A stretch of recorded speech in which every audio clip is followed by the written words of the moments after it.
Chapter 6, Dinosaur Valley. "Annie, look at this," Jack called. "Look what I found." Annie had gone up to the hilltop. She was busy picking a flower from the magnolia tree. "Annie, look, a medallion!" But Annie wasn't paying attention to Jack. She was staring at something on the other side of the hill. "Oh, wow," she said. "Annie!"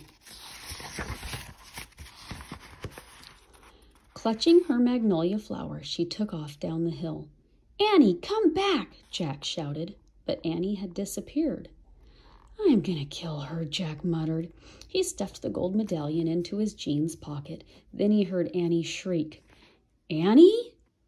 Jack heard another sound as well, a deep, bellowing sound like a tuba.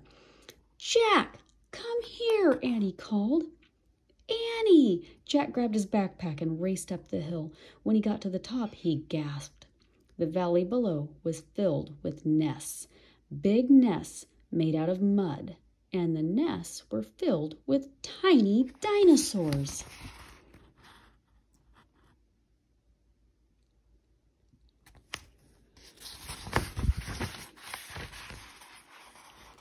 Annie was crouching next to one of the nests, and standing over her was a gigantic duck-billed dinosaur. "Don't panic. Don't move," said Jack. He stepped slowly down the hill toward Annie. The huge dinosaur was towering above Annie, waving her arms, making her tuba sounds. Jack stopped. He didn't want to get too close. He knelt on the ground. "Okay, move towards me. Slowly," he said. Annie started to stand up. "Don't stand. Crawl," said Jack. Clutching her flower, Annie crawled towards Jack. The duck-billed dinosaur followed her, still bellowing. Annie froze. "Keep going," Jack said softly.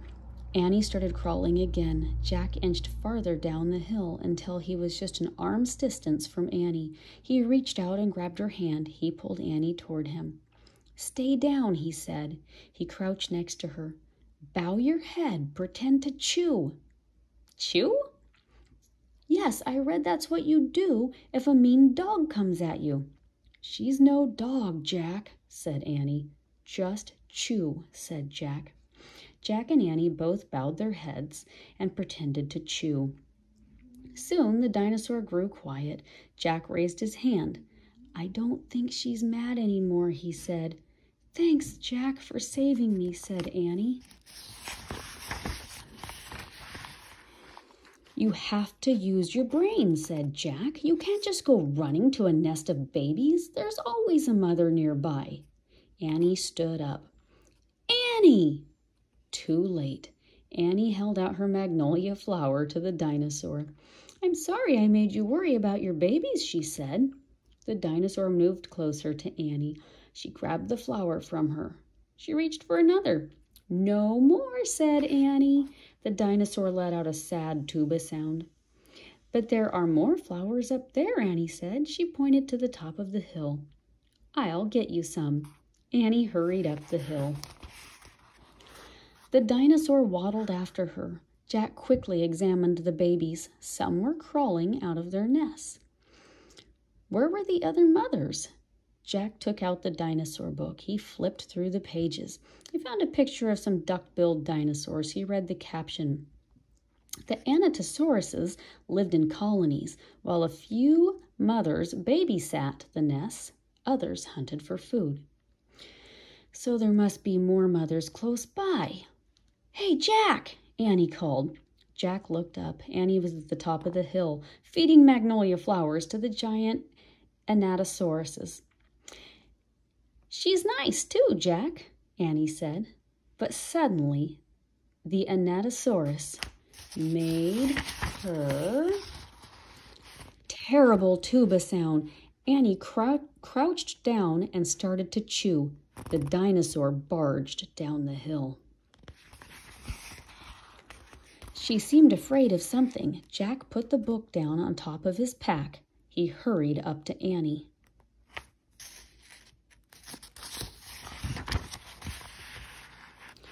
"I wonder why she ran away," said Annie. We were starting to be friends." Jack looked around. What he saw in the distance almost made him throw up. An enormous, ugly monster was coming across the plain, and he was walking on 2 big legs and swinging his long, thick tail and dangling 2 tiny arms. He had a huge head, and his jaws were wide open. Even from far away, Jack could see his long, gleaming teeth. "Tyrannosaurus Rex!" whispered Jack. And next is Chapter 7.